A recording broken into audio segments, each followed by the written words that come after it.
بسم اللہ الرحمن الرحیم الحمد للہ رب العالمین والصلاة والسلام علی سید المرسلین وعلی آلہ وصحبہ اجمعین اما بعد فقد قال اللہ تبارک وتعالی فی القرآن المجید اعوذ باللہ من الشیطان الرجیم بسم اللہ الرحمن الرحیم ولا تتمنوا ما فضل اللہ به بعضکم علی بعض للرجال نصیب مما اکتسبوا وللنساء نصیب مما اکتسبن صدق اللہ العظیم۔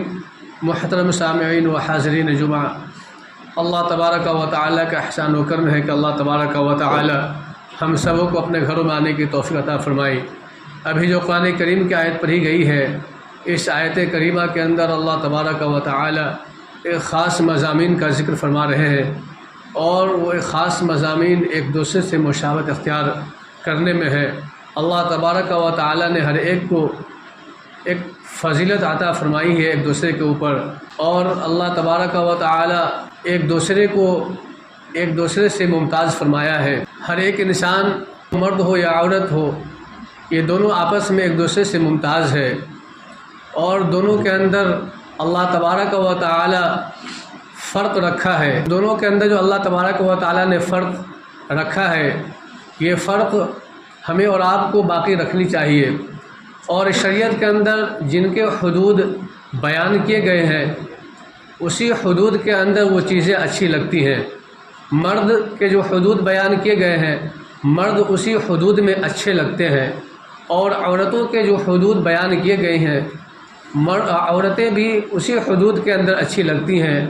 اگر مرد اپنے دائرے سے نکل کر، اپنے حدود سے باہر نکل کر کسی دوسرے کے حدود میں جانے کی کوشش کرتا ہے، تو پھر وہ مرد کے لیے اچھی بات نہیں ہے، پھر وہ مرد اچھے معلوم نہیں ہوتے ہیں۔ اسی طریقے سے عورتوں کے جو حدود بیان کیے گئے ہیں، جو عورتوں کا جو دائرہ ہے، اسی دائرے کے اندر عورتیں اچھی معلوم ہوتی ہیں۔ اگر اس دائرے سے باہر نکلتی ہیں اور دوسرے کا مشابہت اختیار کرتی ہیں، تو پھر وہ عورتیں اچھی معلوم نہیں ہوتی ہیں۔ تو ہمیں اور آپ کو اپنے حدود کے اندر رہنے کی تلقین بھی اللہ تبارک و تعالیٰ دیتا ہے، اور اس آیت کریمہ کے اندر اللہ تبارک و تعالیٰ فرماتا ہے وَلَا تَتَمَنَّوْا مَا فَضَّلَ اللَّهُ بِهِ بَعْضَكُمْ عَلَى بَعْضٍ۔ اگر اللہ تبارک و تعالیٰ نے کسی چیز کے اندر ایک دوسرے کو فضیلت دی ہے، تو ہم اور آپ ایک دوسرے کے خصوصیت کو حاصل کرنے کی تمنا نہ کریں۔ وَلَا تَتَمَنَّوْا مَا فَضَّلَ اللَّهُ بِهِ بَعْضَكُمْ عَلَى بَعْضٍ لِلرِّجَالِ نَصِيبٌ مِّمَّا اكْتَسَبُوا وَلِلنِّسَاءِ نَصِيبٌ مِّمَّا اكْتَسَبْنَ۔ اور مرد کے حصے میں وہ چیزیں ہیں جو انہوں نے کمایا، اور عورتوں کے لیے وہ چیزیں ہیں جو انہوں نے حاصل کی۔ یعنی مردوں کے بھی حدود بیان کر دیے گئے، اور عورتوں کے بھی حدود بیان کیے گئے، اور مرد کے بھی دائرے بیان کر دیے گئے، عورتوں کی بھی دائرے بیان کر دیے گئے۔ اللہ تعالیٰ اس آیت کریمہ کے اندر یہ بیان فرمانا چاہتا ہے کہ ہم اور آپ ایک دوسرے کی خصوصیت کو حاصل کرنے کی تمنا نہ کریں۔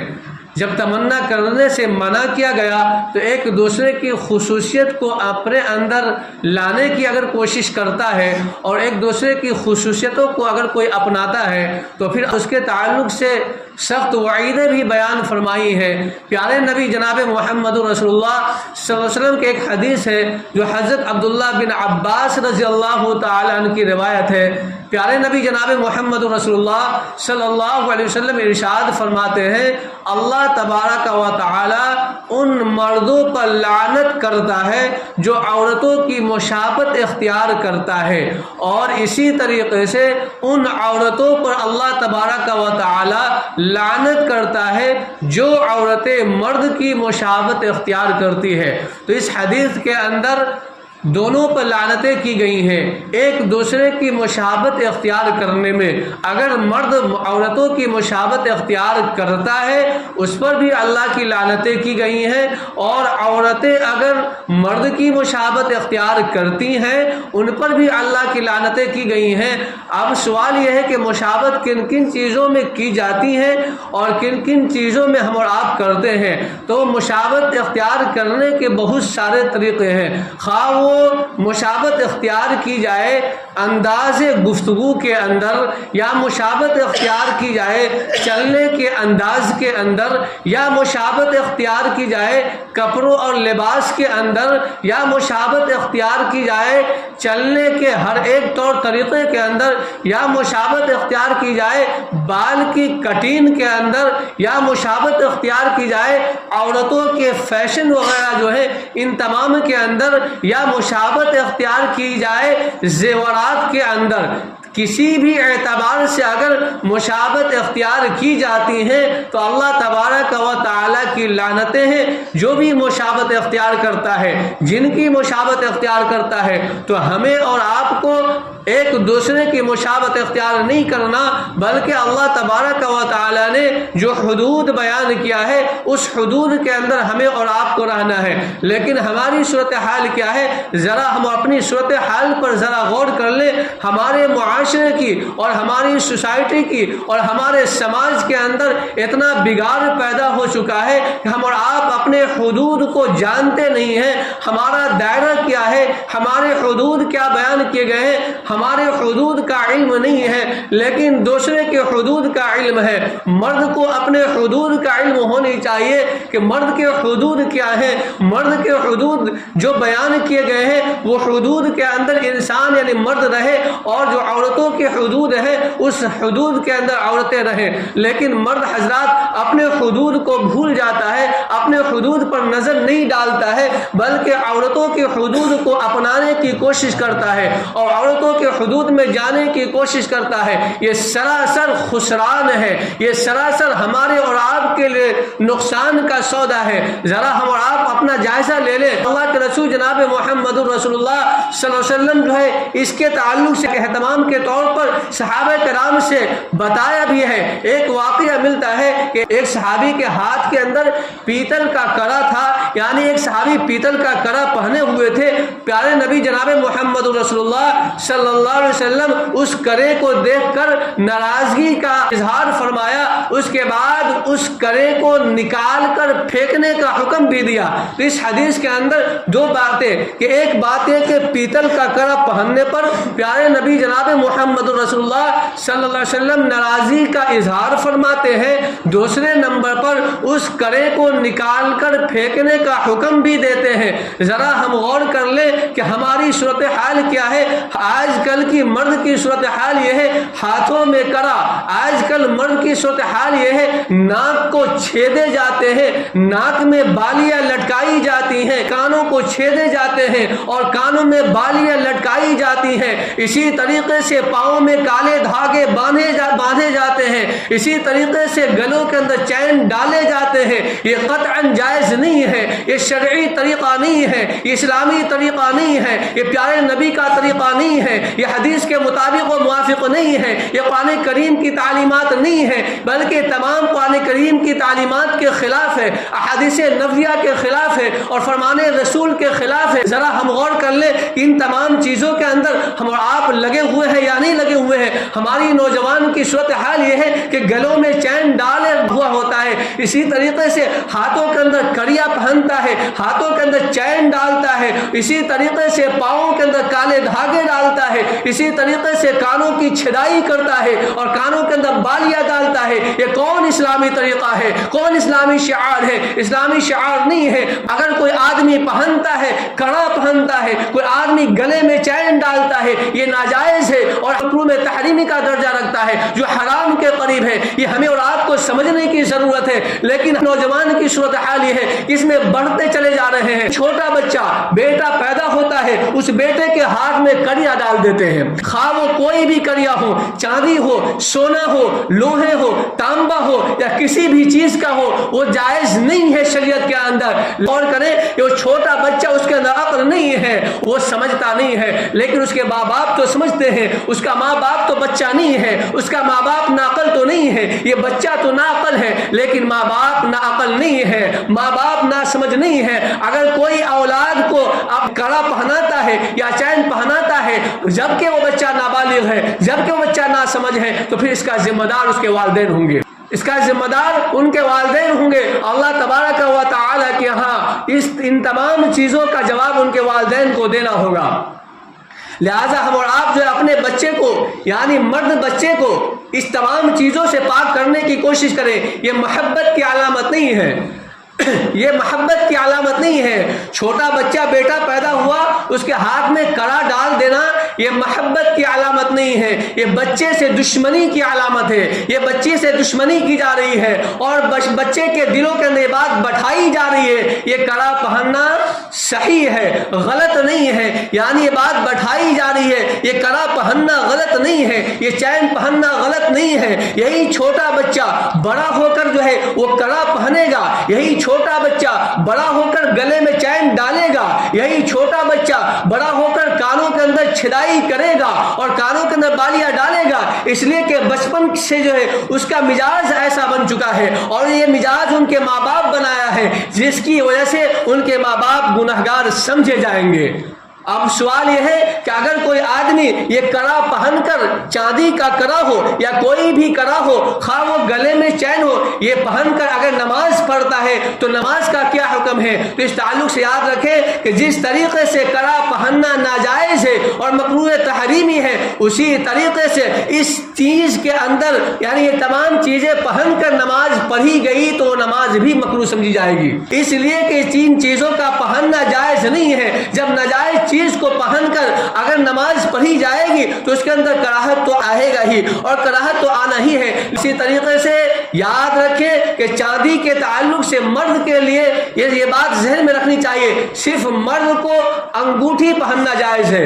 انگوٹھی کے علاوہ کوئی بھی شکل میں زیورات خواہ کوئی بھی زیور ہو سونا ہو یا چاندی ہو یا دیگر دھات کے زیورات ہو یہ پہننا جائز نہیں ہے. یہ پہننا جائز نہیں ہے. صرف انگوٹھی پہن سکتا ہے مرد. اس کی بھی مقدار شریعت کے اندر بیان کی گئی ہے. اس کی مقدار کیا ہے؟ اس کی مقدار بیان شریعت کے اندر کی گئی 4 گرام 374 ملی گرام سے کم.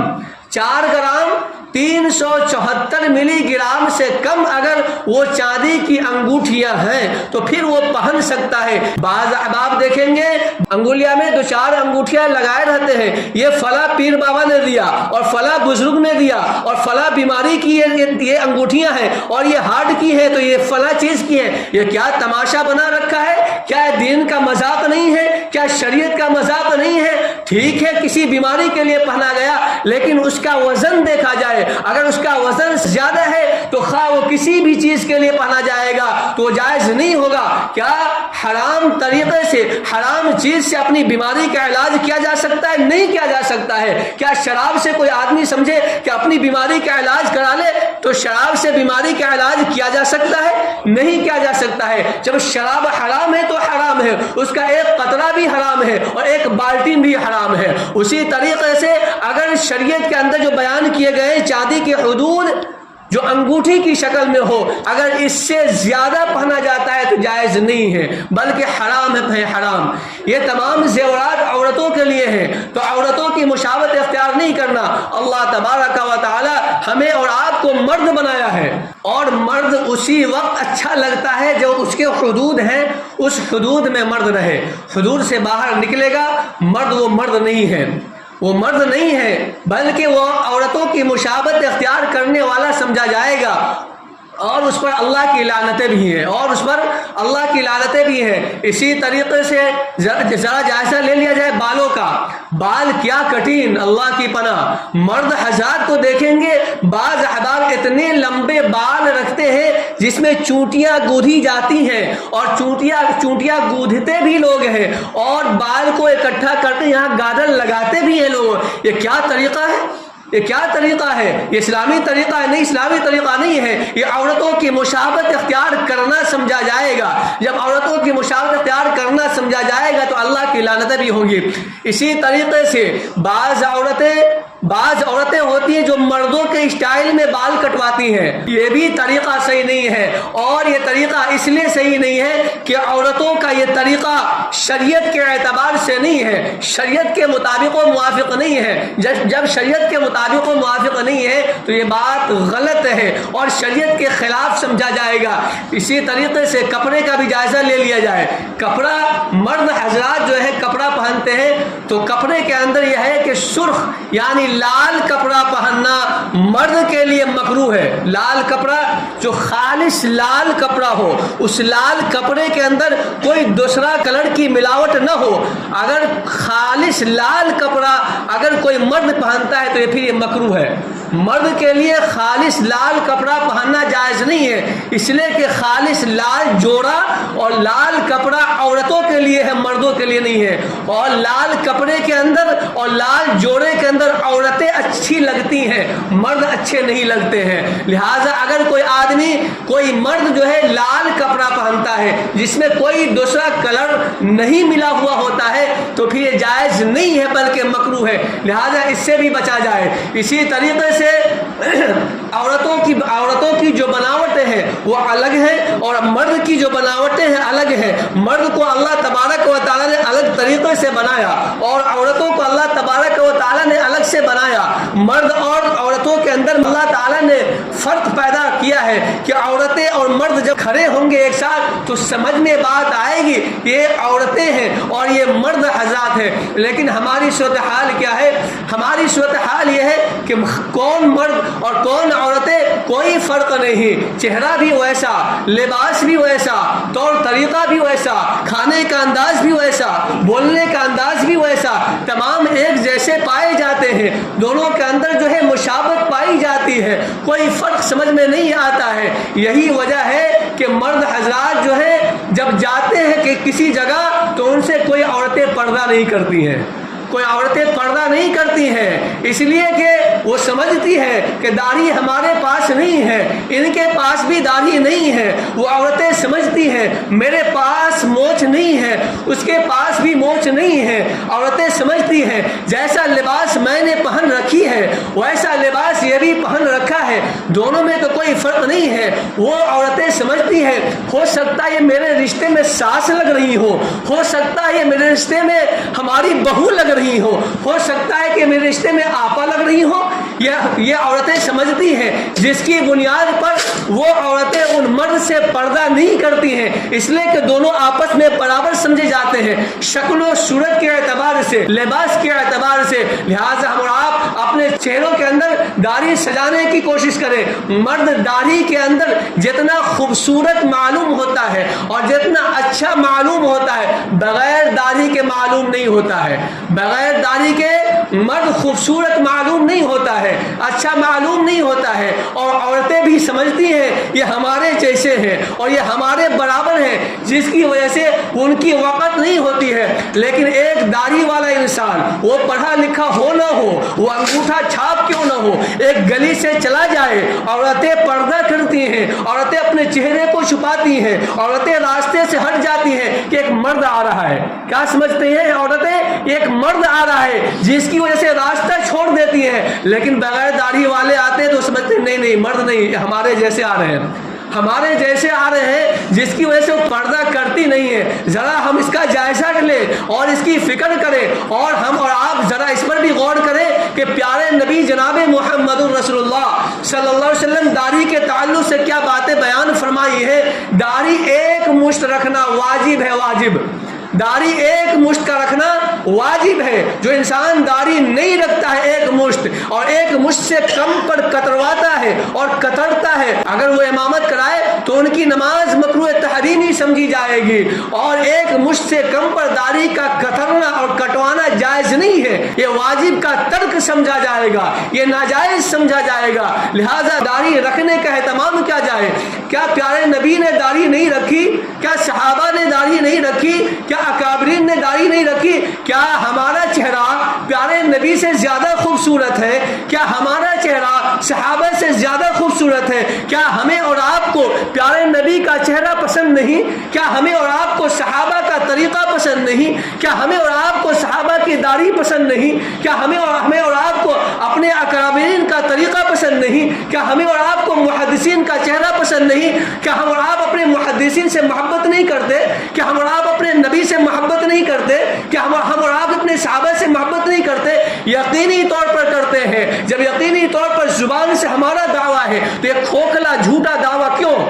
یہ کھوکھلا جھوٹا دعویٰ کیوں کہ زبان سے دعویٰ کیا جائے ہم پیارے نبی سے محبت کرتے ہیں، جب شریعت کی بات آتی ہے اور دنیا کی بات آتی ہے، دنیا کی اچھائیاں سمجھ میں آتی ہے، دنیا کی اچھائیاں کو لینے کی کوشش کرتے ہیں، دنیا کا فائدہ حاصل کرنے کی کوشش کرتے ہیں، لیکن دین کا فائدہ ہمارے سامنے آتا ہے، اپنے آپ کو منہ موڑ لیتے ہیں، اپنے آپ کو وہاں سے چہرہ پھیر لیتے ہیں اور رخ پھیر لیتے ہیں۔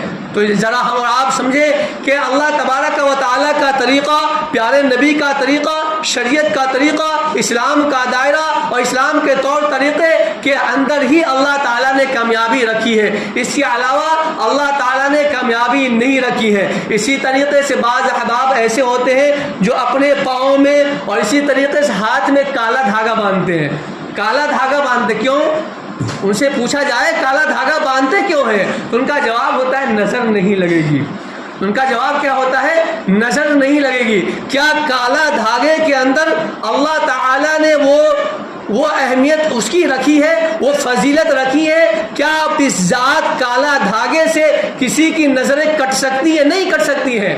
کالا دھاگا باندھنا اور یہ اعتقاد رکھنا اور یہ یقین رکھنا کہ کالے دھاگے سے نظر نہیں لگے گی، یہ غلط بات ہے اور یہ غلط طریقہ ہے، اسلامی طریقہ نہیں ہے۔ خواہ وہ کالا دھاگا پہنا جائے یا کالا دھاگا نہ پہنا جائے، نظر لگنی ہوگی، نظر لگ جائے گی۔ العین حق، نظر لگنا حق ہے، نظر لگ جاتے ہیں، نظر ماں باپ کے بھی لگ جاتے ہیں۔ اسی طریقے سے پیارے نبی پر جادو نہیں کیا گیا؟ پیارے نبی پر سحر کیا گیا ہے یا نہیں کیا گیا؟ پیارے نبی پر جادو جب ہو جاتا ہے اور پیارے نبی پر سحر کر دیا جاتا ہے تو ہم اور آپ کالا دھاگا باندھ لیں تو کالے دھاگے سے ہم پر جادو کا اثر نہیں ہوگا، کالے دھاگے سے نظر بد نہیں لگے گا۔ یہ کہاں کی عقل مندی والی بات ہے؟ یہ عقل مندی والی بات نہیں ہے۔ صحابہ کے طریقے کو دیکھیں، پیارے نبی کے طریقے کو دیکھیں۔ پیارے نبی پر جب جادو کیا گیا، سحر کیا گیا تو قرآن کریم کی آیتوں کا نزول ہوا، دھاگا پہننے کا حکم نہیں ہوا کہ دھاگا پہنا جائے گا جادو ختم ہو جائے گا، نہیں۔ معوذتین کا نزول ہوتا ہے، قل اعوذ برب الفلق قل اعوذ برب الناس، ان دو صورتوں کا نزول ہوتا ہے اور ان دو صورتوں سے اس جادو سے افاقہ ملتا ہے اور اس جادو کا خاتمہ ہوتا ہے، کالے دھاگے سے نہیں۔ لہذا کالا دھاگا کے چکر میں نہ پڑے کہ کالا دھاگا پہننے سے جادو نہیں ہوگا، جادو کے اثر نہیں ہوں گے، یہ غلط اعتقاد ہے۔ اور جو اعتقاد جیسا کرے گا انسان تو اللہ تبارک و تعالیٰ اس کو اسی میں سے وہ چیز دے دے گا۔ لیکن یاد رکھیں اللہ تبارک و تعالیٰ کے ہاں ان تمام چیزوں کا حساب و کتاب دینا ہوگا۔ بہرحال اس حدیث کا پھر سے ترجمہ کر لیجیے، اپنی بات ختم کرتے ہیں۔ پیارے نبی جناب محمد رسول اللہ صلی اللہ علیہ وسلم ارشاد فرماتے ہیں کہ اللہ تعالیٰ لعنت کرتا ہے ان مردوں پر جو مرد کسی عورت کی مشابہت اختیار کرتا ہے، اور اللہ تبارک و تعالیٰ لعنت کرتا ہے ان عورتوں پر جو عورت کسی مرد کی مشابہت اختیار کرتی ہے۔ دونوں پر اللہ کی لعنتیں کی گئی ہیں۔ لہٰذا ہم اور آپ جو ہے ایک دوسرے کی مشابہت اختیار نہ کریں، کپڑا اپڑے کے اندر بھی مشابہت اختیار نہ کریں کہ عورتیں جیسا کپڑا پہنتی ہم بھی پہنیں گے۔ عورتیں سمجھتی ہیں کہ نہیں میں پیچھے کیوں رہوں، مرد جیسا کپڑا پہنتے میں بھی کپڑا پہنوں گی، یہ طریقہ غلط ہے۔ اور آج کل جو شرٹ پر ٹی شرٹ، یہ جینس پینٹ، یہ سب کا تو کوئی رواج ہی نہیں ہے، اسلام میں اس کا کوئی تصور ہی نہیں ہے، یہ کوئی لباس ہی نہیں ہے۔ اسلام کے اندر جینس، ٹی شرٹ یہ سب جو ہے یہ لباس کا تصور ہی نہیں ہے، یہ کوئی لباس نہیں ہے، ایک فیشن ہے، ایک لباس نہیں ہے، یہ ایک فیشن کا طریقہ لوگوں نے اپنا رکھا ہے۔ بات سمجھ لیں کہ تین طریقے کا لباس ہوتا ہے۔ تین طریقے کا لباس کیا ہے؟ ایک لباس ایسا ہو جو ڈھیلا ڈھالا ہو، جو بالکل ڈھیلا ڈھالا ہو، جسم کے اعضاء معلوم نہ ہو۔ ایک لباس وہ ایسا لباس پہنے کہ بالکل موٹا بھی ہو لیکن اتنا ٹائٹ پہنے ہوا ہو کہ جسم کے تمام اعضاء ظاہر ہو رہے ہوں، جسم کی تمام بناوٹ جو دکھ رہی ہو، یہ لباس۔ اور تیسری شکل یہ ہے اتنا باریک لباس پہنا ہوا ہو کہ جسم کے اندر کی چیزیں دیکھ رہی ہو۔ تو پہلی قسم کی یہ لباس تو جائز ہے اور یہی شرعی لباس ہے، یہی اسلامی لباس ہے۔ دو قسم کی جو آخر کی جو لباس ہے، ایک موٹا ہو لیکن اتنا ٹائٹ ہو جیسے جنس جو پہنتے ہیں, اتنا موٹا ہو لیکن اتنا ٹائٹ ہو کہ جسم کے تمام اعضاء ظاہر ہو رہے ہو. یہ لباس پہن کر ایسے بھی جائز نہیں ہے, اور اس طریقے کا لباس پہن کر نماز آدمی پڑھتا ہے تو مکروہ ہے, اس لیے کہ رکوع بھی صحیح سے نہیں ہوتے اور قاعدہ بھی صحیح سے نہیں ہوتا, سجدے بھی صحیح سے نہیں ہوتے, اور جب سجدے میں جاتے ہیں تو 50-50 ہو جاتا ہے, پیٹ نیچے جاتے ہیں اور جو ٹی شرٹ اوپر آتے ہیں 50-50 کھل جاتے ہیں. یہ ہم اللہ کے گھر میں آئے ایسا کپڑا پہنتے ہیں, یہ طریقہ صحیح نہیں, اسلامی طریقہ نہیں ہے. اور اخیر لباس جو ہے ایسا باریک کپڑا پہنا جو جسم کے اندر کی چیزیں ظاہر ہو رہی ہو, یہ بھی کپڑا اسلام میں صحیح نہیں ہے. لہٰذا اللہ تعالیٰ سے دعا کیجیے اللہ تعالیٰ ہمیں اور آپ کو اسلامی طور طریقے کے مطابق اسلامی ہر ایک طریقے کے مطابق زندگی گزارنے کی توفیق عطا فرمائے. آمین یا رب العالمین. وآخر دعوانا الحمدللہ رب العالمین.